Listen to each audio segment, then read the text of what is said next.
Alright. Share natin itong salita ni Teodoro Gibo, Secretary Gibo. Tingnan nyo. Hate China for the poor only. Make money in China for the rest. For the rich. Grabe ano.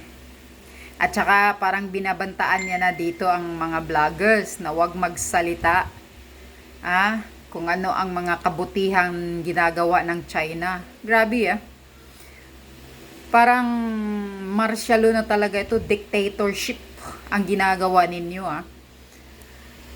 Hindi naman kami pro-China, Gibo. Hindi kami nagsaside sa China. Alam naming may mali din ang China. Pero hindi rin kami magpapalabas ng kasinungalingan. Nasa katotohanan lang tayo. Okay? Grabe itong sinasabi mo, pakinggan nyo yung pinagsasalita ni Gibo dito. Talagang iba na talaga itong bansa natin. Marsyalo na, marsyalo. Sabi niya, hate China for the poor only, make money in China for the rich. Bakit po niya man nasabi to? Okay? Ipapakita ko sa inyo kung bakit niya nasabi to, panoorin natin ito. Is the DND or the government alarmed with the existence of China's operators or proxies in the country and the proliferation of Filipinos who are parroting the Chinese narratives? How is the government addressing this? We are not alarmed. That is expected of China. Disinformation and information operations is in the playbook of China naturally, and so we are countering the narratives by information operations such as this, such as me explaining to our countrymen why they should not believe in China's narrative. Sinasabi pa ng China, the favorite Chinese narrative is that this is all a play of the United States and that we are just marionettes or puppets o tuta ng mga Amerikano na sumusunod sa playbook nila. Ito po'y nakaka-insulto sa Pilipino. Talaga? It assumes that we have no ability to think for ourselves and to stand up for our own rights. And I think this is really looking down at us, and that really disgusts me. And so hinihimok po ang ating mga kababayan na talagang tumindi laban dito sa pang-iinsulto ng China sa atin. Ikaw lang, Gibo. Tindig ka. Ito pa. Para mas maintindihan natin, may konteksto kasi sinabi ni Sas So nagbababala si Gibo na sinasabi niyang merong mga Pilipino daw na kumakampi sa China. Okay, yan ang konteksto. Tapos may balitang lumabas. Eto, nagulat ako dito. Grabe ito. Nagbabala ngayon ang National Security Council sa mga Pilipino na umano sumusuporta sa China hindi sa usapin ng West Philippine Sea. Sa isang panayam, sinabi ni NSC Assistant Director General Jonathan Malaya na mayroon silang mga namomonitor na mga influencer at grupo na tila kumakampi sa mga sentimiento ng China ukol sa pinagtatalulang teritoryo. Ayon pa sa opisyal, mayroon umanong inoorganisa ang mga ito na forum kung saan sinusuportahan ang mga ito kung anuman ang sinasabi ng foreign minister. Sandali Linawin ko lang Yusek Jonathan Malaya. Ako po bilang vlogger, baka kasi sigurado medyo naaalala nyo pa ako kahit papaano. Hindi po ako kumakampi sa China Inilalabas lamang po namin ang mga kasinungalingan at propaganda ng ilang mga media at ganun na rin ang ibang lahi. Ibang lahi? Ayaw mo banggitin Amerikano? Ayoko nga. Bakit ba? Ito Ministry ng China. Bagamat batid ng NSC ang karapatan ng mga ito sa malayang pamamahayag. Naku, meron na silang warning sa mga vlogger. Huwag daw ilalabas yung anything that is good sa China. Naku po. Oy, mahiya kayo. Yari kayo. Kayo lang. Sas, mukhang ikaw ang pinupuntiryan nito Freedom of expression, ibang usapin na anya kung magpapakalat sila ng mga maling impormasyon. Bukod sa suporta sa mga Sabi ni Garski, so pag suporta ka, kalaban ka na. Eh paano, Chinese din kami. Yun na nga eh. Alam mo, eto ha, sa totoo lang, this is bad. This is a form of martial law. Exactly. Na, sandali, wala akong masama kung ang mga Pilipino ipakita o ang mga vlogger ipakita ang tunay na side na nangyayari. Tama. Kasi, yung side lang na nakikita natin, kung ano yung dinidikta ng isang bansang gusto tayong alilain uli. Yeah, naniniwala sa mga kano. Bakit kaming mga messenger ang inyong puputakan? Pambihira kayo. Buti nga meron tayo mga katulad ni Sas na nagpapaliwanag ng totoong nangyayari. Alam mo bakit sila na-threaten? Ha?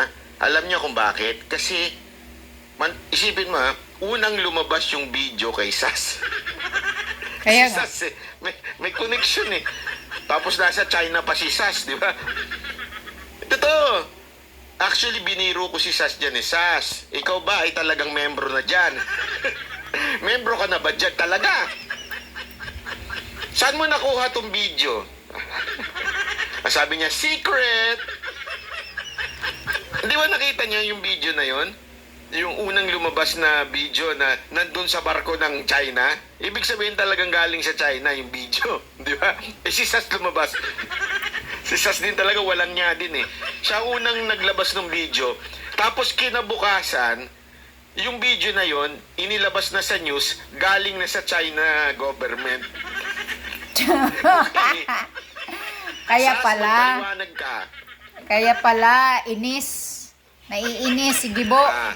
Linawin ko lamang po linawin ko lamang po sa kung sino man yung basta ito si Yusek ba ang designation nito? Si Yusek Malaya, Jonathan Malaya. Sir, magandang araw. Nag-meet na po tayo. Baka nakakalimutan nyo dyan sa DILG.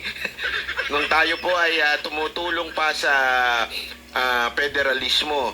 At sandali lang ho, yung video na ipinlay ko dito, galing po yung kay Sas. Ipinost niya po yun, dinownload ko lang. Hindi niya ipinasa sa akin yun. Ha? Eto ha, linawin lang ho natin. Hindi ho kami nag-uusap ni Sas tungkol sa kung ano yung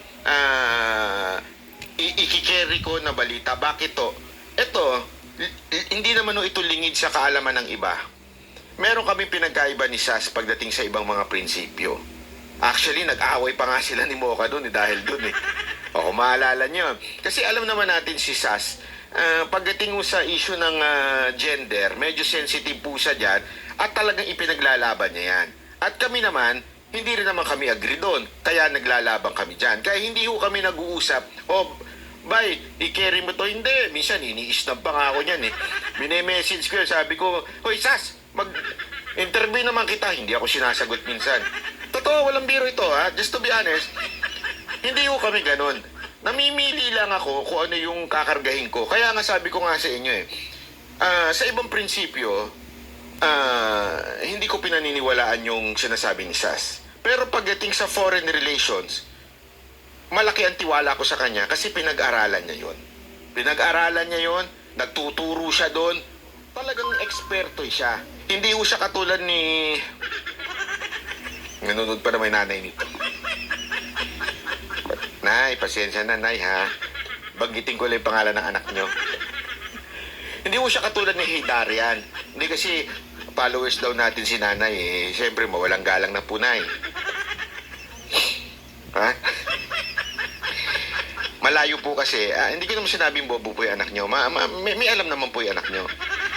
Pero pagdating po sa foreign relation, mas ginagalang ko po yung opinion ni Sas kasi siya ho, PhD do, PhD. Marami ho siyang pinag-aralan doon, nagtuturo pa siya, pinag-aralan niya nga yun sa West. Sa West pa nga ho siya nag-aral, hindi ho siya sa Pilipinas nag-aral ng foreign relationship eh. Foreign relation. Di ba? Sabi nito ni Dudes, duwag ka pala eh. Kung duwag ako, hindi ko na diniscuss yun. Ano ka ba? Obob ka. Hindi mo makita yung sarcasm doon. Hina ng... Kung duwag ako, hindi ko na diniscuss yan dito. Tuloy! Jonathan Malaya, sinasabi ko lang po, hindi po porket dinidiscuss namin po yung pagdating sa China, kampi na po kami sa China. We are pro-Filipino. Tama. Pero ang ayaw na ayaw namin ay dinidiktahan kami ng prinsipyo na galing sa West. Kasi padala na ho tayo. Madala na ho tayo sa nangyari sa kasaysayan natin. Ang kasaysayan natin, puno ng propaganda ng West. Di ba ho? Baka nakakalimutan ninyo. Ilang beses na ho tayong pinaasa. Di ba? Kaya nga may litanya ho si General Luna, di ba? Na may medyo hindi maganda. Bakit to? Kasi nga po, tayo ay laging pinapaasa ng Amerika. Correct. At based din sa ating kasaysayan, so far, ang China ay hindi naman ho tayo sinakop ever. Kung ngayon may ginagawa man sila, hindi lang ho sila ang gumagawa ngayon. Pati Taiwan. Mas marami pa nga ang Taiwan. Kaya nga ang ikinikwento lang ni Sas ay simple. Kung tayo nagagalit sa China, bakit di tayo nagagalit sa Taiwan? Exactly. Bakit di tayo nagagalit sa ibang bansa? Malaysia. Ba't di tayo nagagalit? Bakit sa isa lang tayo nagagalit? Kasi pinili lang ng Amerika, nakagalitan natin yun. Dikta Yun ng ang Amerika. sinasabi ni Sas. Di ba?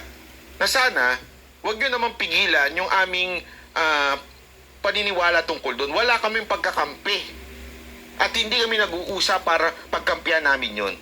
Vietnam meron din. Di ba? Kaya nga yun yung yun yung sinasabi natin na napakalinaw po.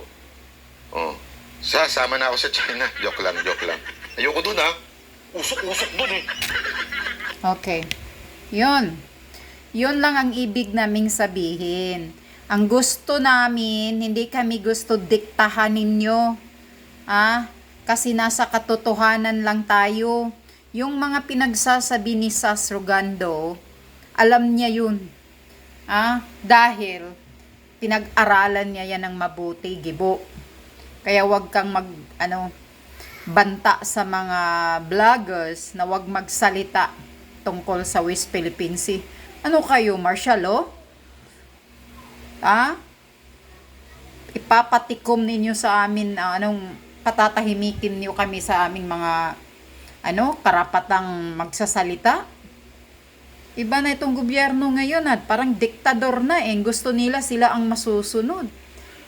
Wala namang nagsasabi ng kasinungalingan. Ang pinag-explain ni Sas doon ay ang katotohanan. Huwag nyo kaming diktahan na maniniwala kami sa mga kasinungalingan. Dahil hindi na kami tanga, gising na kami sa kasaysayan. Naniniwala kami kahit pro-Pilipino kami, pero naniniwala pa rin kami sa katotohanan. Nasa katotohanan lang tayo. Sabi nga ni Sas, kung galit ka pala, Gibo, sa China, bakit may negosyo ka pa? Nakipagnegosyo ka pa sa China. Usigin mo daw yung mga mayayaman na may mga negosyo sa China. Yun sabi ni Sas. Mga mahihirap lang kasing inaano ninyo Pero never na hindi kami magsasalita kung ano ang katotohanan. Masama na yan. Masama yung parang martial law na to. Lahat tayo may karapatang magsasalita basta nasa katotohanan lang.